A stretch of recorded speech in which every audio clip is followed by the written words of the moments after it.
Hello दोस्तों। आई हो आप सब ठीक होंगे। दोस्तों लास्ट मैंने अपने जो पढ़ाया था आपको सेक्शन 52A तक कंप्लीट कर दिया था, जिसमें हैवर के बारे में बताया गया था और जिसकी वीडियो मैंने अपने यूट्यूब चैनल पे अपलोड कर दी है। तो प्लीज़ आपसे मेरी रिक्वेस्ट है कि आप उस वीडियो को जाकर देखें। दोस्तों आज हम स्टार्ट करेंगे सेक्शन 53 से स्टार्ट करेंगे। इसमें जो आईपीसी में चैप्टर 3 है वो सेक्शन 53 से लेके सेक्शन 75 तक है, जो पनिशमेंट की बात है कि पनिशमेंट कैसे कैसे दी जाएगी, किस किस चीज़ों के लिए पनिशमेंट होती है, कितनी पनिशमेंट होती है और किस किस कार्य में कैसे कैसे पनिशमेंट बनाई गई है। मैं आपको स्टार्टिंग करता हूँ सेक्शन 53 से कि 53 में क्या क्या आ गया है और कितनी तरह की पनिशमेंट होती है। जो सेक्शन 53 है वो बात करता है दंड की। दंड मीन्स पनिशमेंट। पनिशमेंट जो होती है 5 तरीके की होती हैं। वैसे पहले 6 तरीके की होती थी, एक को हटा दिया गया है, निष्पादित कर दिया गया है। जो इसमें पहली है वो है मृत्यु। जैसे मृत्यु वगैरह मृत्युदंड दे देते हैं, पहली पनिशमेंट जो है। दूसरी है आजीवन कारावास, इम्प्रिजमेंट फॉर लाइफ। ये होती है संपूर्ण अवशेष जीवन के कारावास, मतलब अपना पूरे जीवन के लिए उसको जेल में रखा जाता है। ये होती है आजीवन कारावास। तीसरी होती है कारावास जो 2 भांति के हैं, मतलब इसमें भी कारावास में भी 2 तरह के बताए गए हैं कि 2 तरह कौन कौन से कारावास होते हैं। पहला होता है कठिन, अर्थात कठिन श्रम के साथ, मतलब जो कठिन होता है उसमें जो उनको कार्य करने होते हैं जेल में, जिनमें उनको काम दे दिए जाते हैं, जो उनके काम होते हैं करने के, वो इस तरीके से जो भी काम होंगे वो कठिन ही होंगे, जो कठिन कारावास होंगे। कठिन कारावास में पता क्या चलेगा ये कठिन है या ये सरल कारावास है या सादा कारावास है, ये भी डिपेंड करता है। आजीवन कारावास है, मृत्युदंड है, तो इसमें सब में मृत्युदंड में तो डेथ पेनल्टी है ही, जैसे आजीवन कारावास है लाइफ भर के लिए, तो उसमें कठिन दे देंगे। इस तरीके से पता चलेगा। एक होता है इसमें सादा, एक है कठिन, एक है सादा। सादा कारावास वो होता है जिसमें कि उनको करने की मतलब कि भाई ठीक है आप काम करोगे पर थोड़ा करोगे, वो आपकी इच्छा होगी, ज्यादा आपको प्रेशर राइज उसके लिए नहीं किया जाएगा। चौथा होता है संपत्ति की जब्ती। जो संपत्ति कुर्क कहते हैं, कुर्क संपत्ति हो जाती है, कुर्की हो जाती है, या जिसपे इसी तरीके से जो होता है पांचवा होता है वो जुर्माना। तो खाली जुर्माना होता है, जिसे हम अब जुर्माने में आप लगा लो कि भाई ट्रैफिक चालान के मान लो कि चालान में जुर्माना होता है और जुर्माना आप नहीं भरते, मना करते हो कि भाई मेरे पास पैसे नहीं, मैं नहीं भरूंगा, तो उसमें कुछ सजा दे देंगे थोड़ी बहुत, या फिर उसका जुर्माना आपको देता है या पैसे वगैरह के लिए होता है। इस तरीके से होता है। इसमें दोस्तों एक चीज याद रखना, जो मैं नोट करके लिखा हुआ है आजीवन कारावास, मैं इनका मतलब बताऊंगा किसमें क्या कहा गया है। आजीवन कारावास, आजीवन कारावास जो है शेष जीवन कारावास बिताना, मतलब शेष जीवन का जो काल है, मतलब अपने पूरे जीवन का काल कारावास में बिताना। ये कौन से केस में कहा गया था? ये कहा गया है गोपाल विनायक गोडसे वर्सेस महाराष्ट्र। इस वाले केस में कहा गया है कि शेष जीवन काल जो होगा वो आपका जेल में ही बिताया जाएगा। तो ऐसे इसमें जो सेकंड है, मैं आपको पहले बताता हूँ, पीएन भगवती कमेटी, ये कमेटी बनाई गई थी जिसने बोला था कि विरल से विरलता, मतलब रेयर टू रेयरेस्ट जो केस होंगे उसमें ही खाली फांसी दी जाएगी। जैसे पीछे भी एक निर्भया वाला केस हुआ था जिसमें वो दिल्ली में रात को दिसंबर की बात थी, उसमें दिल्ली में रात को जैसे ही वो रेप केस किया गया, कई व्यक्तियों ने मिलकर किया, तो वो एक रेयर टू रेयरेस्ट की केसों में आता है, मतलब उसके हिसाब से उसका रेप हुआ और हिसाब से उसका मतलब जो उसकी एमएलसी वगैरह बनी तो इतनी दर्दनाक थी वो उस समय की कि उसके हिसाब से उसको रेयर टू रेयरेस्ट केस में रखने के बाद उनको फांसी की सजा दी गई। तो इसीलिए बोला गया है, पीएन भगवती कमेटी ने ये बोला है कि रेयर टू रेयरेस्ट केसों में ही फांसी दी जाएगी। और इसमें एक चीज और बोली गई थी कि फांसी जो है नियम नहीं है, ये एक अपवाद है। फांसी क्या है? फांसी देना एक नियम नहीं है या एक लिखा हुआ नहीं है कि फांसी देनी ही देनी है, ये एक अपवाद है। अपवाद तो यही हो गया ना कि रेयर टू रेयरेस्ट केसों में ही दी जाएगी, और उसमें बोली गया कि नियम नहीं है। इसमें अगर मान लो कि भाई कोई किसी से मर्डर हो जाता है या कोई मर जाता है या कोई ऐसी पॉइंट होते हैं कि भाई मारा नहीं जाता पर मर गया वो, तो उसमें तो भाई करा तो उसने मर्डर ही है, पर लेकिन उस मामले में उसको उम्र कैद भी मिल सकती है। तो इसलिए रेयर टू रेयरेस्ट केसों में पीएन भगवती कमेटी में बताया गया। इसी हिसाब से एक केस है बच्चन सिंह वर्सेस पंजाब राज्य, स्टेट ऑफ पंजाब। इसे बताया गया मृत्यु दंड हो संवैधानिक प्रदान की गई है। जो मृत्यु दंड है उसको संवैधानिक मतलब कॉन्स्टिट्यूशन बेंच से प्रदान की गई है। ठीक है ना। तो इसमें जैसे पीछे एक केस, यही केस हुआ था, इसमें भी ये कहा गया था कि भाई कि जो मृत्यु दंड है उसको हटा देना चाहिए, क्योंकि वो आर्टिकल 21 का, आर्टिकल 21 ऑफ कॉन्स्टिट्यूशन का उल्लंघन करता है कि भाई 21 में तो हमें लिव एंड लिबर्टी जीने का अधिकार बताया गया है आर्टिकल 21 में। तो उसके ऊपर एक केस आया था बच्चन सिंह वर्सेस पंजाब, उसमें ये कहा गया था जो मृत्युदंड है, जब मृत्युदंड आप दे दोगे तो उसके जीने का अधिकार तो खत्म हो जाएगा। तो इसके ऊपर एक कॉन्स्टिट्यूशन बेंच बैठी थी जिसने ये बोला था कि मृत्युदंड को संवैधानिक प्रदान की गई है, कि ये कॉन्स्टिट्यूशन है, इसमें देना जरूरी है। इसमें जो बैठे थे 5 जज बैठे थे, सीटिंग जो थी 5 जजों की सीटिंग हुई थी, जो बेंच बैठी थी 5 जजों की बेंच बैठी हुई थी, जिसका मेन जज था वो था कृष्ण अय्यर। ये मैं आपको थोड़ा थोड़ा शॉर्ट इसलिए बताता हूँ कि 5 सीट बैठी है या कृष्ण अय्यर, क्योंकि ये प्री में बहुत पूछे जाते हैं। आप इन पे भी ध्यान देना कि प्री के अकॉर्डिंग बहुत ज्यादा इंपॉर्टेंट है, कि वो एकदम पूछ लेंगे बच्चन सिंह वर्सेस पंजाब राज्य वाले केस में कितने जजों की सीटिंग थी, 2, 4, 5, 7 इस तरीके से। और इसी तरह पूछ लेंगे उसमें जो मेन जज था उसमें वो जज कौन था, इस हिसाब से पूछ लेते हैं, ठीक है ना। तो आपको ये भी चीज याद रखनी है। मैं आपको एक केस बताता हूँ, ये फूल कुमारी वर्सेस तिहाड़ केंद्रीय कारागार, मतलब तिहाड़ जेल और फूल कुमारी वर्सेस तिहाड़ केंद्र के हिसाब से केस था जो 2012 का था। इसमें तीनों में चीज बता गई थी, साधारण कारावास और कठोर कारावास और मजदूरी का हक। जो वहां पे वो मजदूरी करते हैं उसके लिए हक, उसको पैसे देना या इस तरीके से, या उसका साधारण कारावास कैसे पता चलेगा या उसको कठोर कारावास पता कैसे चलेगा। तो इस वाले केस में चीज को बताया गया था। साधारण कारावास को बताता हूं मैं, साधारण कारावास कैसे बताया गया। साधारण कारावास व्यक्ति से जिसे साधारण कारावास से दंडित किया गया, कारावास में कार्य करने की अपेक्षा नहीं की जा सकती। जब आपको ऊपर बता रहा था कि साधारण कारावास जो सादा कारावास है उसमें जरूरी नहीं कि हम करे या नहीं करे, तो उसके हिसाब से ये है कि जो साधारण कारावास में जिसको दंडित किया गया है उसमें लिखा होता बकायदा, मैं आपको आगे पढ़ाऊंगा, जैसे सीआरपीसी पे पढ़ाऊंगा या आपको आईपीसी पढ़ाऊंगा, तो उसमें भी लिखा हुआ है कि सादा कारावास से दंडित किया जाएगा या कठोर कारावास दंडित किया जाएगा। तो उसका मतलब यही है कि जो साधारण कारावास होगा उसकी अपेक्षा नहीं की जा सकती कि वह काम करे या ना करे, जब तक कि वह स्वयं कार्य करने की इच्छा नहीं करता। जो मैं आपको ऊपर बताया कि तो उसकी स्वयं की इच्छा नहीं होगी कार्य करने के लिए, तो उसको प्रेशर नहीं किया जा सकता कि आपको काम करना ही करना है। इस वाले केस में यही बताया गया है। इसमें दोनों में डिफरेंस बताया गया है, साधारण व कठोर कारावास में अंतर क्या है।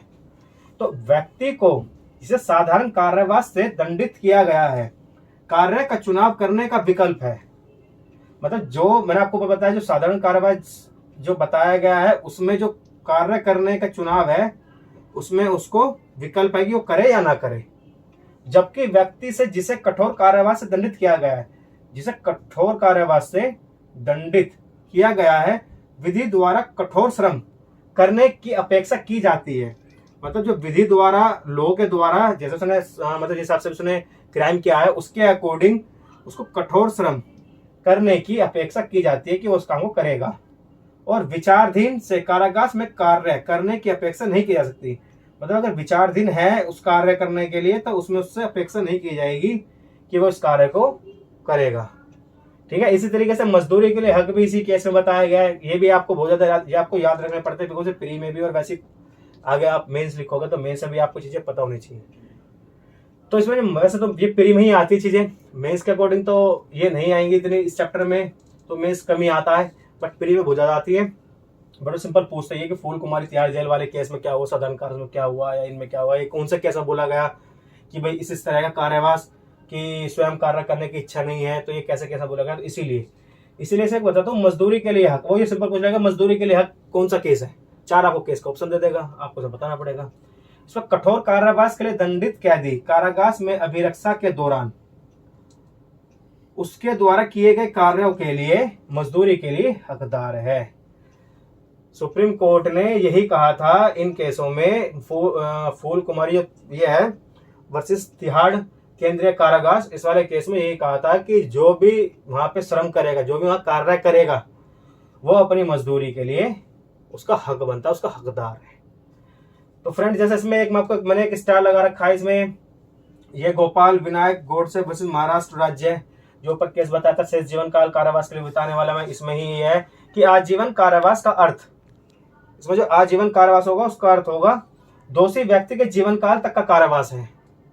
मतलब आजीवन कारावास का जो अर्थ है वो ये है कि दोषी व्यक्ति जिसने भी वो क्राइम किया जो उसका दोषी है उस व्यक्ति के जीवन काल तक का कारावास है, उसमें कम उसको उससे कम नहीं है, क्योंकि प्रत्येक व्यक्ति के जीवन की अवधि अनिश्चित है।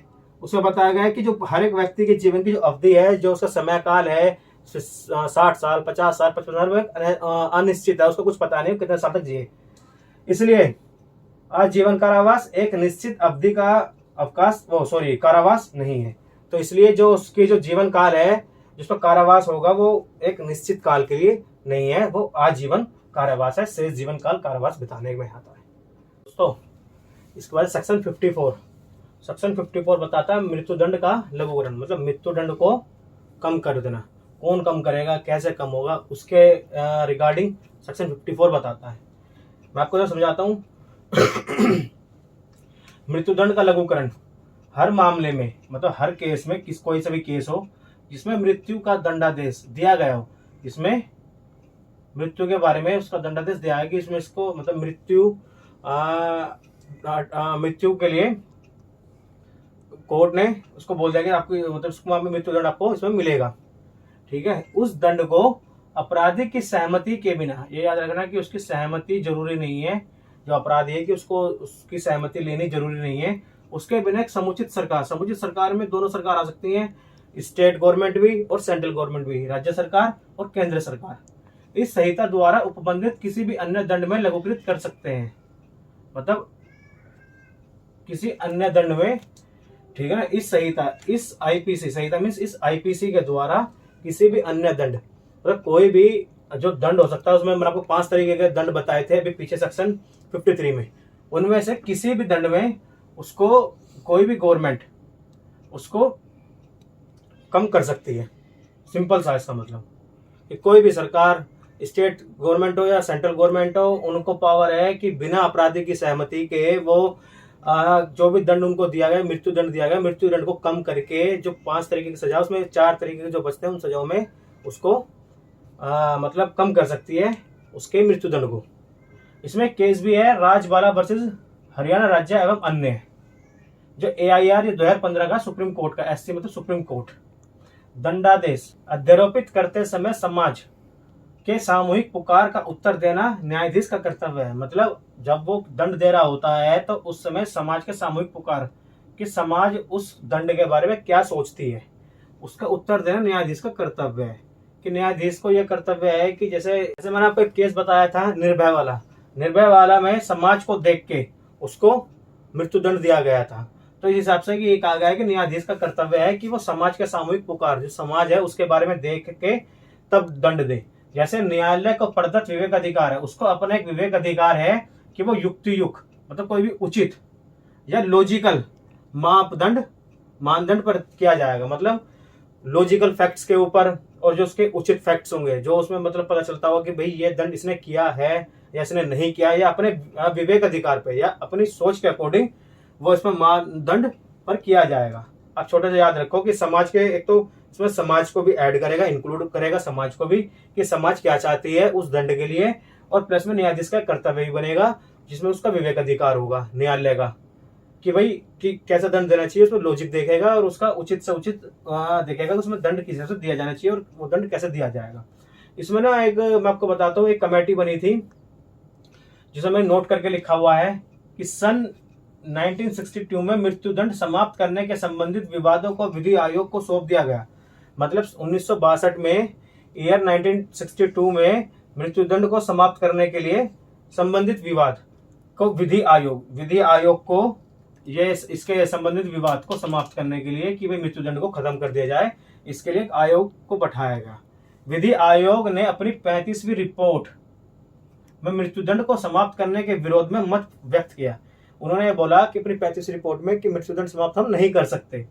विधि आयोग ने कारणों का उल्लेख निम्न प्रकार से भी किया। उन्होंने जो आयोग बना था, विधि आयोग जो था, इन्होंने अपना कारण बताया कि हम इसको क्यों समाप्त नहीं कर सकते, परंतु भारत में व्यापक परिस्थितियों को ध्यान में रखते हुए विशेष अधिकार यह है कि निवासी को विधिक जीवन स्तर, कि जो यहाँ के निवासी हैं उनको जीने का अधिकार, जीवन स्तर, उसकी नैतिकता कि उसने जो नैतिक किया वो किस तरह का है, शिक्षा का स्तर, उसका शिक्षा का स्तर को देखते हुए, उसकी भौगोलिक विशालता को देखते हुए, जनसंख्या की विषमता को देखते हुए तथा समय व्यवस्था को बनाए रखने, मतलब समय व्यवस्था को बनाए रखने मतलब लॉ एंड ऑर्डर को बनाए रखते हुए, सर्वोपरि आवश्यकता को देखते हुए, मतलब सबसे पहले कि आवश्यकता क्या थी और क्या उसमें अगर मृत्युदंड देंगे क्या नुकसान है, उसका क्या फायदे हैं।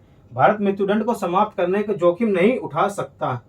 35वीं रिपोर्ट ने यही कहा था, जो विधि आयोग ने अपनी 35वीं रिपोर्ट दी थी मृत्युदंड के ऊपर, उसमें यही कहा था कि हम इस मृत्युदंड को समाप्त करने को जोखिम नहीं उठा सकते। विश्व में एक भाग में उपयुक्त प्रतीत होने वाले तर्क अन्यथा प्रभावशाली नहीं हो सकते। मतलब एक भाग के जो विश्व पूरे वर्ल्ड में जो एक भाग का जो तर्क है, मतलब एक तरफ का जो तर्क है, उसे प्रभावशाली हम नहीं बता सकते। ये विश्व के दूसरे भागों में गंभीरता परिणामों से युक्त हो सकते हैं। मतलब जो उसका जो विश्व का जो दूसरा भाग है, उससे जो उसके परिणाम निकलेंगे वो और भी वर्ल्ड में, जैसे कि इंडिया एक कंट्री है, अगर वो उसको खत्म कर देता है तो और भी वर्ल्ड में जो कंट्री होंगी उनके ऊपर भी वो भी इन चीजों को सोचेंगे, विचार करेंगे। तो एक तर्क के ऊपर गंभीर परिणामों में युक्त नहीं हो सकते। तो मतलब सब चीज देखनी पड़ती है पूरे वर्ल्ड के अकॉर्डिंग। अगर हम इसको हटाएंगे तो आगे कोई समस्या तो नहीं होगी, कोई दिक्कत तो नहीं आएगी। इसी हिसाब से सेक्शन 54 में आपको बता दें मृत्युदंड को लघुकरण, मृत्युदंड कैसे कम हो सकता है। मृत्युदंड में खत्म करने के लिए जो रिपोर्ट फाइल की गई थी उसके बारे में, और एक केस है राजबाला वर्सेस हरियाणा स्टेट, आप इसको एक बार देख लेना। इसी हिसाब से सेक्शन 55 क्या बोलता है, आजीवन कारावास का दंडादेश का लघुकरण, मतलब जो आजीवन कारावास दिया गया है उसको कम करने के लिए। हर मामले में जिसमें आजीवन कारावास का दंडादेश दिया गया है, अपराधी की सहमति के बिना समुचित सरकार उस दंड को ऐसी अवधि के लिए जो 14 वर्ष से अधिक ना हो। मतलब ये चीज सेम है कि आजीवन काल कारावास होगा, ठीक है, जिसकी अपराधी की बिना सहमति के बिना समुचित सरकार, कोई भी सरकार, स्टेट गवर्नमेंट या सेंट्रल गवर्नमेंट, ऐसी अवधि के लिए उसको कम कर सकती है जो 14 वर्ष से अधिक ना हो। जो 14 वर्ष की सजा मिलती है आजीवन कारावास में, वो उससे अधिक ना हो। जैसे आजकल 20 साल भी होता है कि दिन रात के शब्द बनाए थे, तो ये 14 वर्ष बताया गया है, 14 वर्ष से कम की अवधि नहीं होगी। दोनों में से किसी भारतीय कारावास से लघुकृत कर दिया जाए, मतलब 14 वर्ष से उसकी जो दंड हो वो ज्यादा ना हो। तो इस हिसाब से मैंने आपको दोनों सेक्शन बता दिए हैं दोस्तों। सेक्शन 55 के बाद जो सेक्शन 55A है उसमें वही बताया गया है समुचित सरकार। समुचित सरकार क्या कौन सी होती है, क्योंकि मैंने आपको बताया था सेक्शन 55 में समुचित सरकार में राज्य सरकार और केंद्र सरकार दोनों आती हैं, दोनों का हाथ पावर होती है, दोनों सजा कम कर सकते हैं। वो मैं आपको पीछे बता ही चुका हूँ हर चीज समुचित सरकार से रिगार्डिंग। उसके बाद सेक्शन 56 रिपील हो चुका है, मतलब सेक्शन 56 खत्म हो चुका है। और इसके बाद सेक्शन 57 क्या कहता है, दंड विधियों से भिन्न, मतलब जो उसको दंड दिया गया है उससे ज्यादा दंड देना।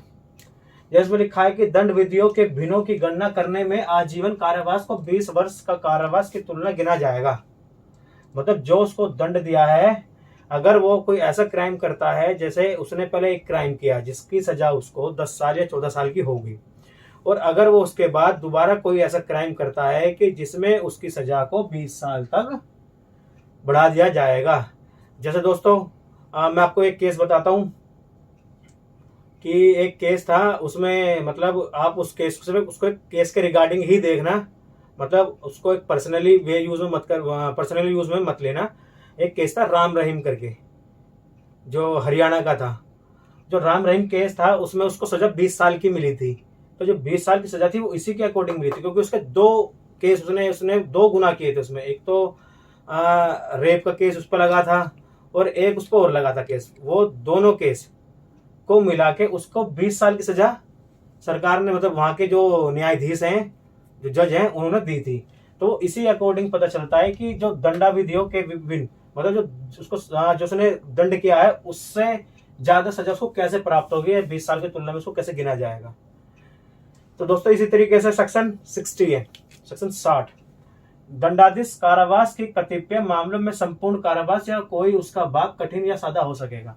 मतलब जो भी उसको दंड कारावास दिया गया, दंड का जो उसको कारावास दिया है उस मामले में उसका संपूर्ण कारावास है, उसको पूरा कारावास है, संपूर्ण कारावास में उसका कोई भी भाग, मतलब उसका कोई भाग कठिन होगा या कोई सादा हो सकेगा। इस मामले में जिसमें अपराधी दोनों में से किसी के भांति कारावास से दंडित है, मतलब हर केस में, मतलब हर केस से रिगार्डिंग कोई भी केस हो सकता है जिसमें अपराधी दोनों में से किसी भांति के कारावास से दंडित है, मतलब जो उसको कारावास मिला उससे दंडित है किसी भी भांति, मतलब किसी भी तरह का वो केस हो सकता है, वो मामला किसी भी तरह का हो सकता है। वह न्यायालय जो ऐसे अपराधों को दंडादेश देगा, जो न्यायालय है वो ऐसे अपराधियों को जो दंड देगा, सक्षम होगा, उसको पूरी पावर होगी दंड देने की, कि दंड में वह निर्दिष्ट करे कि दंड में वह चाहे कि ऐसा संपूर्ण कारावास कठिन होगा या संपूर्ण कारावास सादा होगा। मतलब जज के हाथ में डिपेंड होगा कि जब वो कारावास उसको देगा, जो उसको सजा देगा, वो जो सजा होगी वो कठिन होगी या वो सादा कारावास होगी, या कि ऐसा कारावास का कुछ भाग कठिन होगा और कुछ शेष सादा होगा। या तो वो ऐसा भी कर सकता है कि उसका कुछ भाग, कुछ पार्ट उस केस का कठिन हो सकता है, या उसका कुछ भाग सादा हो सकता है, या उसमें ऐसा है कि 75% उसको कठिन कर दे, 25% उसको सादा कर दे, या उसको 25% कठिन कर दे, 75% सादा कर दे, या वो पूरे को ही, जो पूरा का पूरा भाग है, मतलब जो पूरा पूरा उसके ऊपर कारावास है, वो उसको पूरा सादा भी कर सकता है, उसको पूरा कठिन भी कर सकता है। वो पावर जज के हाथ में उसको सक्षम होगा, उसको बताया गया है। सेक्शन 63, सेक्शन 63 क्या बोलता है? जुर्माने की रकम, जुर्माने की जो रकम होगी वो कैसे होगी, कैसे उसको निर्धारित किया गया है। जहां की वह राशि अभिव्यक्त नहीं की गई है, मतलब जहां भी वह राशि जो उसकी रकम होगी उसके बारे में बताया नहीं गया हो कि उसको कितनी उसमें जुर्माना देना पड़ेगा। जुर्माने की राशि है, जितने तक जुर्माना हो सकेगा, वह अपराधी जिस रकम के जुर्माने का दायी होगा वह अनलिमिटेड है। मतलब इसका मतलब सिंपल सा है कि जो भी राशि, जो भी जुर्म उसने किया है, उस जुर्म के हिसाब से उसको जुर्माना देना होगा, और वह जुर्माना है, अगर वो बताया नहीं गया तो एक अनलिमिटेड, उसकी कोई लिमिट, कोई सीमा नहीं है, वो कितना भी हो सकेगा। मतलब कोर्ट उसको कितना भी जुर्माना कर सकता है, उसमें कोई लिमिट नहीं बनाएगी कि 10 लाख, 20 लाख, 30 लाख, 5 लाख, 2 लाख, 1 लाख, 50,000, जो भी है उसकी वो अनलिमिटेड है। अगर कभी भी क्वेश्चन आता है उसमें प्री में कि भाई जुर्माने की राशि कितनी होगी, तो उसमें हमेशा आपको ये लिखना पड़ेगा कि वो अनलिमिटेड है, बट, परंतु, किंतु लिखा हुआ है, किंतु इसका मतलब परंतु अत्यधिक नहीं होगी, मतलब ज्यादा नहीं होगी, वह उस केस के अकॉर्डिंग ही उसकी जुर्माने की रकम तय की जाएगी। इसका कहने का सिंपल सा मतलब ये है। ऐसे सेक्शन 64, जुर्माना न देने पर कारावास का दंडादेश। अगर मान लो किसी के पास जुर्माना नहीं है देने के लिए, तो उस पर जो उसका दंड होगा वो किस तरीके से उसको कारावास में भेजा जाएगा, उसके बारे में बताया गया है।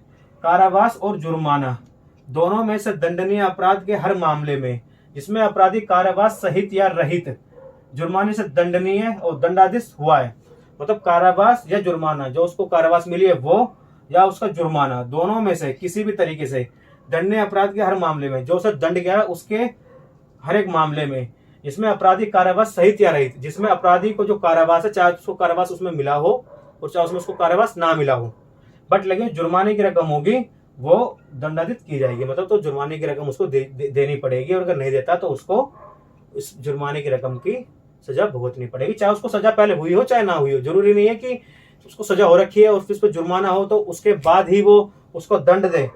ऐसा होता है कई बार कि खाली जुर्माने से, जैसा बोलते थे, खाली जुर्माना भरो और आपको रिहा कर दिया जाएगा। तो अगर जुर्माना देता है तो उसको रिहा कर दिया जाएगा, जुर्माना नहीं देता तो उसके ऊपर कारावास उसको सजा दिया जाएगा। उसके बारे में मैं आपको आगे जब मैं वीडियो बनाऊंगा या आपको आगे पढ़ाऊंगा, जैसे कल मैं अपनी एक वीडियो बनाऊंगा उसमें मैं आपको 65 से बताऊंगा कि उसमें कैसे कैसे जुर्माने में और कितनी कितनी उसकी सजा है। जैसे 100 रुपये का जुर्माना है तो कितनी सजा होगी, 200 रुपये का जुर्माना है तो कितनी सजा होगी, उसी के हिसाब से मैं आपको आगे बताऊंगा अगली बार, जब आपको नेक्स्ट वीडियो बताऊंगा। अपराध के हर मामले में जिसमें अपराधी कारावास सहित या रहित जुर्माने से दंडनीय होता है, आपको मैं बता दिया, तथा कारावास या जुर्माना अथवा केवल जुर्माना से दंडनीय अपराध के हर मामले में जिसमें अपराधी जुर्माने से दंडित हुआ है। मतलब कारावास या जुर्माना अथवा केवल या जुर्माना, या तो कारावास उसको पहले मिला हुआ है या साथ में उसको जुर्माना मिला हुआ है, या खाली उसको जुर्माना मिला हुआ है, से दंडनीय अपराध, जो उससे दंडनीय अपराध होंगे उसके हर मामले में जिसमें अपराधी जुर्माने से दंडनीय है। मतलब इसमें जो भी अपराधी जुर्माने से खाली दंडनीय है, उसमें बाद में जो कारावास उसको होगी वो किस हिसाब से होगी, उसने यही बताया सिंपल सा। वह न्यायालय जो ऐसे अपराधी को दंडाधित करेगा सक्षम होगा, मतलब ऐसा न्यायालय, वह न्यायालय कोई भी कोर्ट होगा जो भी सजा देगा, ऐसा अपराधी, जो अपराधी है उसको दंडाधीश करेगा, उस जो अपराधी उसको दंड देगा वो सक्षम होगा। जो जज साहब होंगे, जो न्यायालय होगा, जो कोर्ट होगा, उसको पावर है कि वो अपराधी को दंड देगा। दंडादेश द्वारा निर्देश दे सकेगा कि जुर्माना देने में व्यक्तिक्रम होने की दशा में अपराधी अमुख उसी तरह अवधि के लिए कारावास भोगेगा जो कारावास उस अन्य कारावास के अतिरिक्त होगा। मतलब ये वही आपको बता रहा हूं मैं कि जो भी वो जुर्माना नहीं देगा तो वो जुर्माने की जो रकम होगी वो उसी तरीके से मानी जाएगी जिस तरीके से जो आगे सेक्शनों में मैं आपको बताऊंगा कि जो उसी तरीके से जुर्माने की रकम भरी जाएगी जैसा उसका दंड होगा। और जो दंड होगा और उसी तरीके से मान लो कि 100 रुपये का जुर्माना है तो उसमें दंड कितना होगा और सब चीज़ों के बारे में से बताएगा। अतिरिक्त होगा जिसके लिए वह दंडित है या जिसमें वह दंडादेश को लघुकरण पर दंडनीय है, या फिर जिसको मान लो जिसकी सजा कम हो गई हो तो उसकी जो जुर्माना होगा वो भी उसी तरीके से होगा। उसकी सजा कम हुई है तो उसका जुर्माना भी कम होगा, या ये डिपेंड करेगा जज के ऊपर कि वो जुर्माना कम करे, वह उसको जुर्माना वो उसको कम करे या उसको बरकरार रखे, बट उसकी जो सजा के हिसाब से है उसी हिसाब से उसको जुर्माना दिया जाएगा। सिंपल से सेक्शन यही बात कहते हैं।